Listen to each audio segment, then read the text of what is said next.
Hello students, my self नियति Gupta from Gupta classes. तो students, आज हम एक नया चैप्टर स्टार्ट करेंगे ज्योग्राफी का, क्लास 7।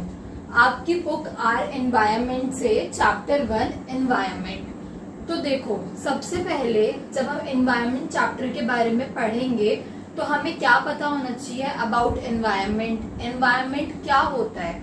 हमारे आसपास की जो भी चीजें हैं, ह्यूमन बीइंग हो, चाहे वो नेचुरल हो या मैन मेड हो, कुछ भी हो, वो एक हमारा एनवायरमेंट होता है। मतलब कि अगर हम एक रूम में रहते हैं तो उसका एनवायरमेंट हमारे रहने के ऊपर डिपेंड करता है। फॉर एग्जाम्पल कि आप अपने आसपास की सराउंडिंग साफ रखना पसंद करते हो या चीजें उधर उधर बिखरे रहना पसंद करते हो, तो ये सब कुछ क्या है, आपकी एक सराउंडिंग है। ठीक है, इसको हम बोलते हैं एनवायरमेंट। ऐसे ही हम अगर वास्ट वर्ल्ड में बात करें, फॉर एग्जाम्पल नेचर, तो वो भी क्या है, हमारा एक टाइप का एनवायरमेंट है। अभी तो हमने एक रूम का एग्जाम्पल लिया, बट हम पूरे वर्ल्ड का भी एग्जाम्पल ले सकते हैं। अपने आसपास की जो आपकी कॉलोनी है, सोसाइटी है, उसका भी एग्जाम्पल ले सकते हैं। ओके, तो देखो, environment is the place, people, thing and nature. कोई भी जगह, कोई भी इंसान, थिंग्स, कोई भी चीज और nature that surrounding any living organism is called environment. हमारे आसपास, हम एक लिविंग ऑर्गेनिज्म है, हमारे आसपास कोई जगह है, कोई नेचर का कुछ है या फिर कोई चीज है, कोई इंसान है, तो वो क्या है, हमारी सराउंडिंग में एक एनवायरमेंट क्रिएट करता है। ओके, नाउ एनवायरमेंट वैसे बेसिकली दो टाइप्स के होते हैं। एक होता है बायोटिक और एक होता है अबायोटिक। बायोटिक होती है लिविंग ऑर्गेनिजम्स जैसे कि प्लांट्स और एनिमल्स, और अबायोटिक होता है नॉन लिविंग ऑर्गेनिजम्स जैसे कि कोई भी चीज, लैंड ले लो, वाटर ले लो, सी लेवल ले लो, या फिर कोई भी टेबल चेयर, वो हो गया अबायोटिक। बट ये नेचुरल रिलेटेड होता है। ठीक है, नाउ ह्यूमन बीइंग, अब ऐसा एनवायरनमेंट जो ह्यूमन बीइंग्स क्रिएट करते हैं अपनी एक्टिविटीज से, जैसे कि ब्रिज, ठीक है, वो मैन मेड है, तो वो एक टाइप का ह्यूमन बीइंग में आ गया, activities, creation and interactions. Okay, now second is, ये अब जो नेचुरल एनवायरनमेंट है, दिस इज अनदर टॉपिक कि व्हाट इज नेचुरल एनवायरनमेंट। यहां तक था एनवायरनमेंट के बारे में। अब ये है natural environment, new topic. Natural environment क्या होता है? जो हमारी अर्थ पे नेचुरली प्रेजेंट है, जैसे कि land, water, air, plants, animals, तो ये सब कुछ जो नेचुरली प्रेजेंट है वो कंप्राइज करता है नेचुरल एनवायरनमेंट में। ओके, नाउ अब आपने ये जो लैंड जिसपे आप चलते हो, उसको हम एज अ लिथोस्फीयर डिफाइन करते हैं। फिर उसके बाद आता है water bodies, different water bodies, उसको हम करते हैं डिफाइन हाइड्रोस्फीयर से। एटमॉस्फेयर के बारे में आपने सुना ही है, जहाँ पे एयर प्रेजेंट हो। और एक और चीज होती है बायोस्फीयर। ठीक है, तो सबसे पहले हम बात करते हैं नेचुरल एनवायरनमेंट में ये होते हैं 4 डोमेन्स, जैसे कि 1, 2, 3 and 4. These are 4 domains. आपको डोमेन करके भी क्वेश्चन आ सकता है। ठीक है, कि 4 डोमेन्स के बारे में बताइए। तो 4 डोमेन्स कौन कौन से हो गए? First is lithosphere, second is hydrosphere, third is atmosphere and fourth is biosphere. Now first lithosphere. Lithosphere क्या है? सॉलिड क्रस्ट और hard top layer of earth. जो अर्थ के एकदम टॉप की हार्ड लेयर है उसे हम बोलते हैं लिथोस्फीयर। ठीक है, मान लो लैंड, उसको हम एज अ लिथोस्फीयर कंसीडर करते हैं। ये जो लिथोस्फीयर है, इस पे क्या क्या होता है? कोई भी माउंटेन, प्लेट्यू, प्लेन, ये जो जितनी भी सारी चीजें होती हैं, ये सब कुछ लैंड पे ही प्रेजेंट है। लैंड अगर एक ये हार्ड लेयर नहीं होती अर्थ पे, तो कैसे हम लोग यहाँ पे स्टैंड अप कर पाते, या जो इतनी ऊंची ऊंची बिल्डिंग्स बन रही हैं अगर एक हार्ड लेयर नहीं होती तो ये भी कुछ नहीं बन पाता, ठीक है। तो ये भी होना बहुत जरूरी है। Made up of rock and minerals and covered by thin layer of soil. अब किस किस से बना हुआ होता है? रॉक से, मिनरल से बना हुआ होता है, और जो उसकी ऊपर का हिस्सा होता है हल्की सी सॉइल से कवर्ड होता है। क्योंकि आपने देखा होगा बेसिकली मिट्टी हर जगह पे होती है, कहीं पे ज्यादा होती है कहीं पे कम होती है, ठीक है। जो डेजर्ट है बहुत ज्यादा मिट्टी है वो भी लैंड के ऊपर ही है, माउंटेन वो भी लैंड के ऊपर ही है जो पूरा रॉक से बना हुआ है, मिनरल से बना हुआ है। फिर उसके बाद प्लेन्स वो भी लैंड, वो तो एकदम लैंड प्लेन ही है। प्लेट्यू वो भी लैंड पे ही है, ठीक है। So mountains, plateau, plains, valley et cetera et cetera में डेजर्ट वगैरह यहाँ पे सब कुछ कंसिस्ट करता है ये इन लिथोस्फेयर। अब दिस डोमेन प्रोवाइड्स, ये डोमेन क्या क्या प्रोवाइड करता है? ग्रासलैंड प्रोवाइड करता है एंड फॉरेस्ट प्रोवाइड करता है फॉर ग्रेजिंग, लैंड प्रोवाइड करता है for agriculture and human settlement. Human settlement क्या हो गई? ये जो हम लंबे लंबे घर बनवा रहे हैं बड़े बड़े, और मतलब कि ये जो ब्रिजेस बन रहे हैं, रोड्स बन रहे हैं, मेट्रो स्टेशंस बन रहे हैं, इतनी ज्यादा डेवलपमेंट हो रही है लैंड पे, ये लैंड पे ही तो हो रही है सब कुछ। अगर लैंड नहीं होता तो ये सब कुछ भी नहीं हो पाता। तो ये एक ह्यूमन सेटलमेंट का भी एक डोमेन है ये, ठीक है। Now source of mineral wealth. अब मिनरल का भी सोर्स है ये, ठीक है, क्योंकि हमने क्या देखा कि किससे बना हुआ है? रॉक एंड मिनरल से बना हुआ है, और लेयर ऑफ सॉइल से हल्का सा कवर हुआ हुआ है। Okay, now second is hydrosphere. Hydrosphere क्या है? Domain of water. जो भी वाटर बॉडीज कंसिस्ट करती हैं हम उसको हाइड्रोस्फेयर में काउंट करते हैं। जैसे कि पॉन्ड हो गया, लेक हो गया, रिवर हो गए, सी हो गए, बीचेस हो गए, ये सब कुछ क्या है कि एक हाइड्रोस्फेयर का हिस्सा है। Water bodies like river, lake, sea, oceans etcetera.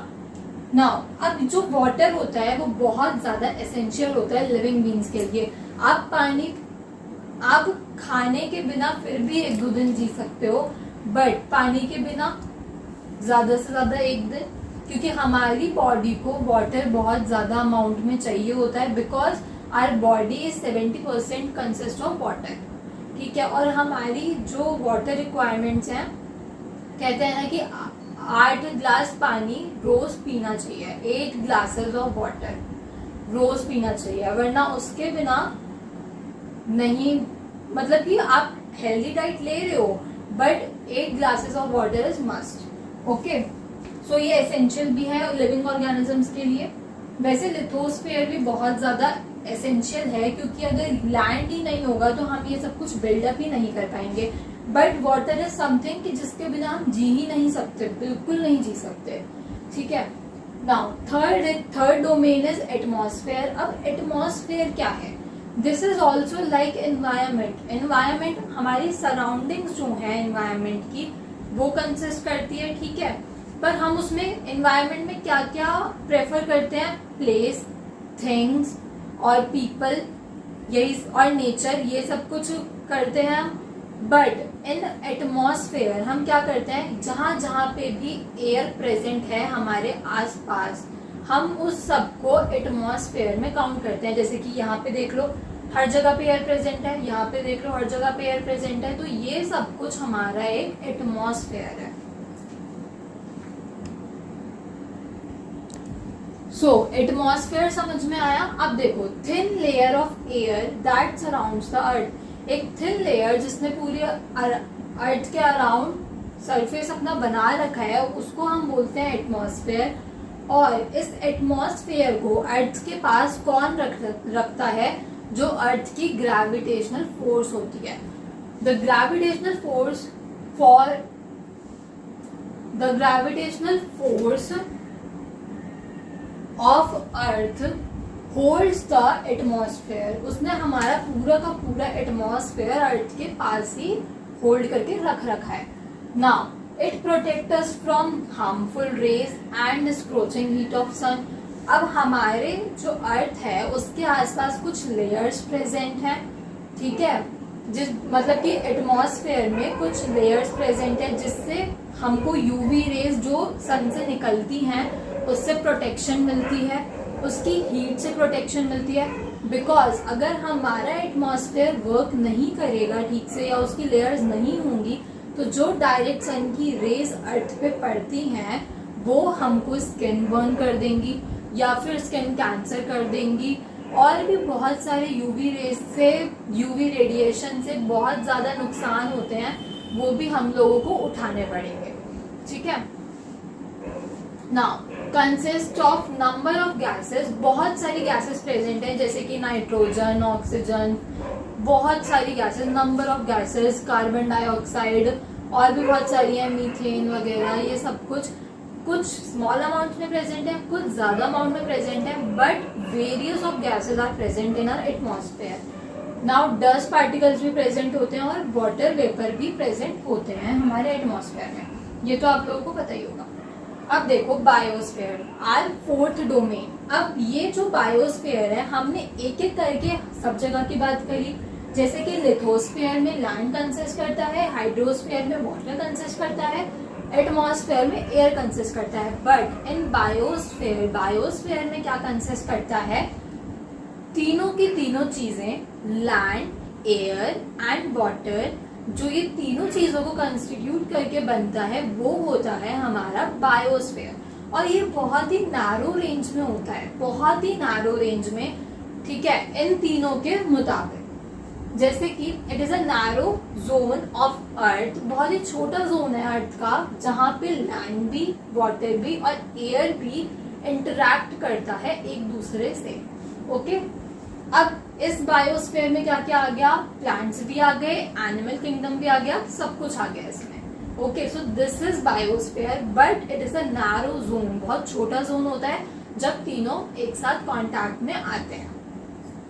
Okay, now next topic is ecosystem. This is different topic students की व्हाट इज इकोसिस्टम। इकोसिस्टम क्या होता है कि एक कॉलोनी का मान लो इकोसिस्टम, कि जहाँ पे पर्सन टू पर्सन इंट्रैक्शन हो रही है या पर्सन टू एनिमल इंट्रैक्शन हो रही है। कैसे, आपकी कॉलोनी में कोई डॉग होगा या स्ट्रीट में कोई डॉग होगा, ठीक है, आप उसको बिस्किट दे रहे हो या कुछ खाने के लिए दे रहे हो, दैट मीन्स आप उससे थोड़ा सा इंटरैक्ट कर रहे हो, ये आपका अपना इकोसिस्टम हो गया।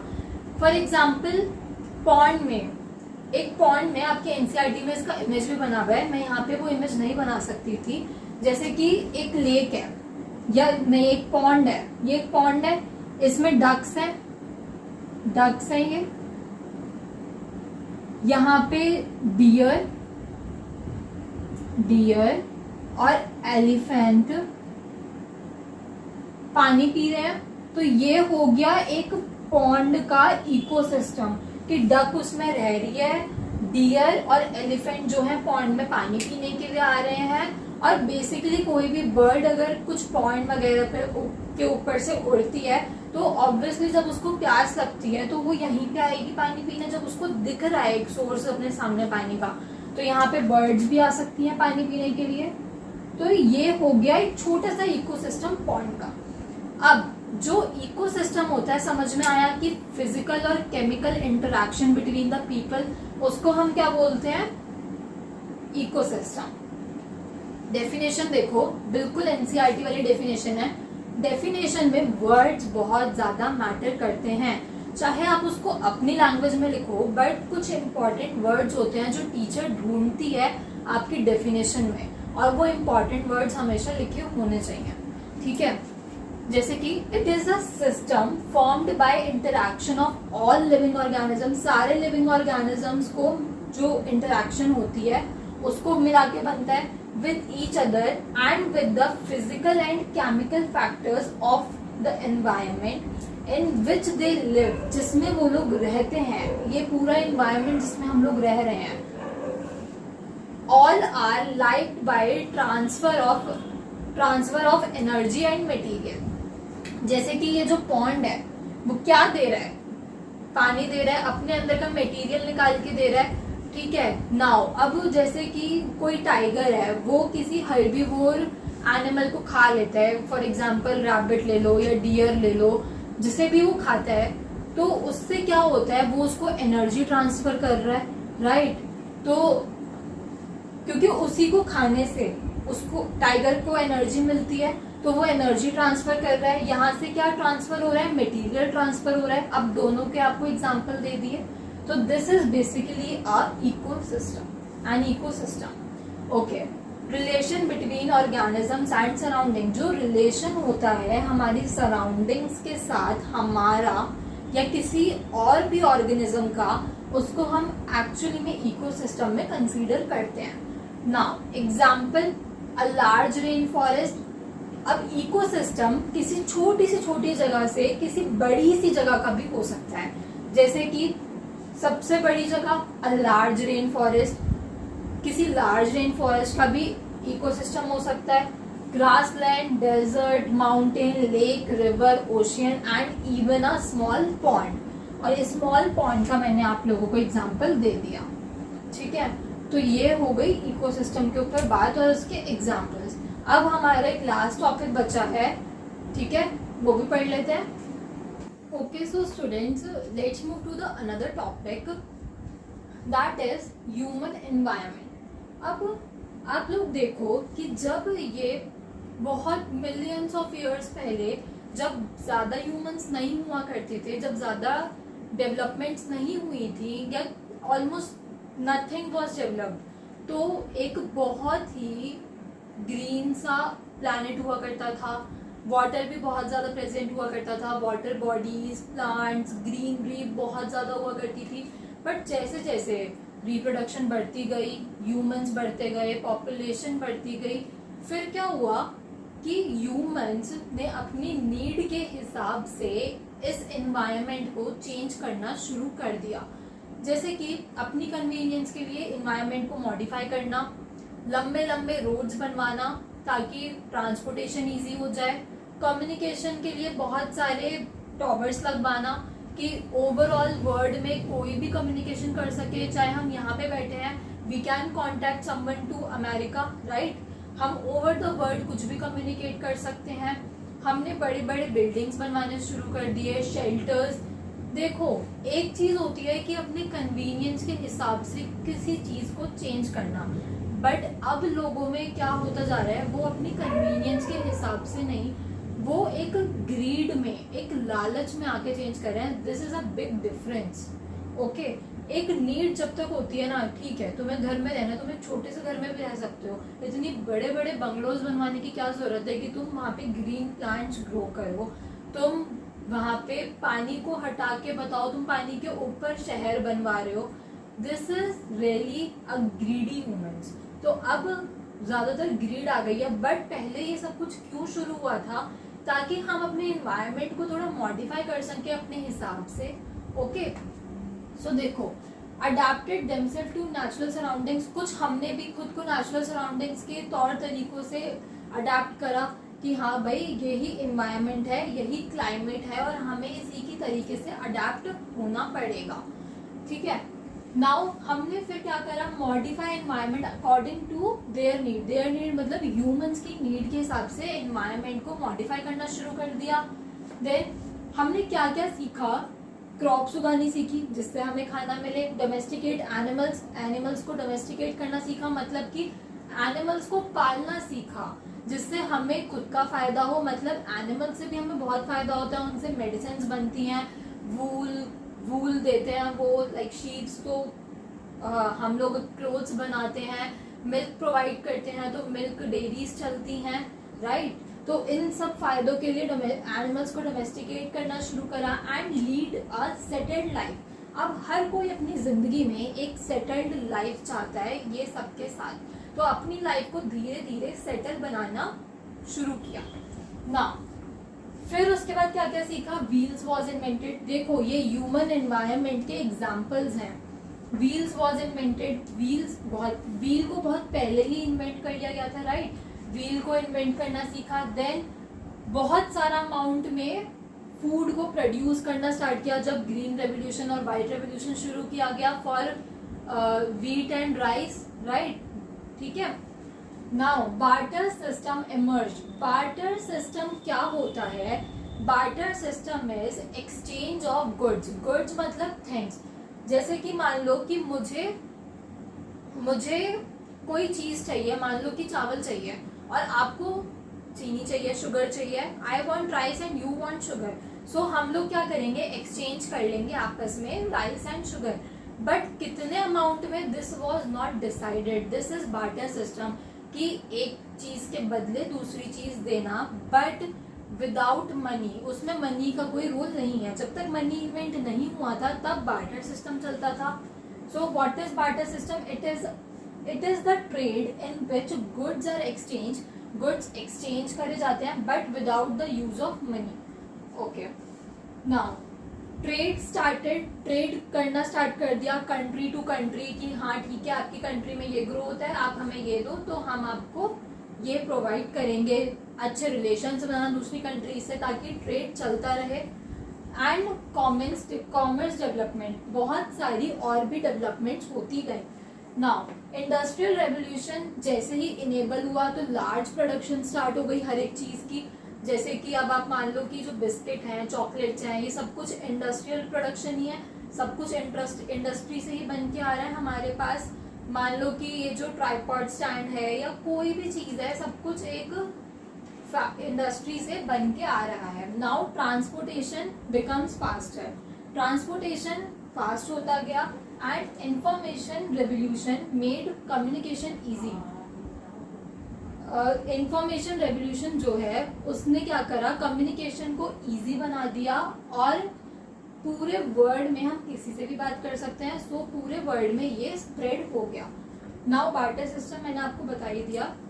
स्टूडेंट्स इतना ही था इस चैप्टर में। अब इसके जो भी पढ़ाया है सब कुछ अच्छे से पढ़ लेना, और अगर कोई भी आप लोगों को डाउट आता है तो यू कैन कमेंट और मैं आप लोगों का डाउट क्लियर करने की पूरी कोशिश करूंगी, ठीक है। बट इसमें क्या है, about the environment, about the ecosystem, उनके examples, abiotic, biotic and human beings, human life जो होती है।